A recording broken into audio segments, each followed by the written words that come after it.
Herkese merhaba arkadaşlar. Kanalımıza hoş geldiniz. Bugün sizler için Afra Saraçoğlu ve Mert Ramazan Demir hakkında yepyeni haberlerle karşınızdayız.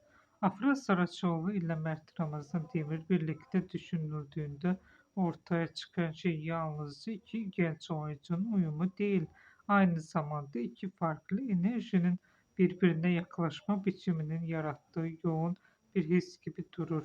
Bir daha canlı, akışkan ve dışa dönük bir ritim taşırken diğeri daha sakin, kontrollü ve içe dönük bir yapı kurar. Bu zıtlık onları yan yana hayal etmeyi daha etkileyici hale getirir. Çünkü aralarındaki bağ benzerlikten değil, tamamlayıcılıktan doğar.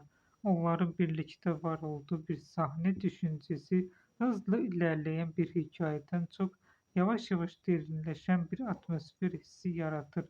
Duygular açıkça söylemek yerine hissedilir.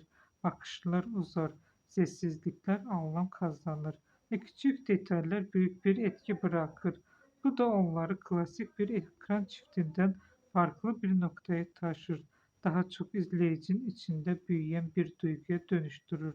Afra Saraçoğlu'nun doğal ve içten oyunculuğu Mert Ramazan Demir'in daha kapalı ve yoğun anlatımıyla birleştiğinde ortaya tek bir ton Bu yüzden çıkmaz. Afra Aksine Saraçoğlu ile birden Mert fazla Ramazan katmanın Demir aynı birlikte zamanda anıldığında hissedildiği ortaya bir çıkan yapı etki oluşur. net Bu yapı çizgilerle izleyiciyi değil daha anlatılmayan ama sade kolayca izleyen hissedilen değil bir hisseden bir bütünlük konuma olarak taşır. kalır. Çünkü her Bugünlük sahne benden bu görünenin kadar ötesinde arkadaşlar. bir şeyi Kanalımıza abone saklıyormuş olmayı hissi unutmayın. verir.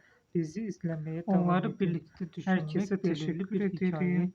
anlatmaktan çok o hikayenin hissini kurmak gibidir.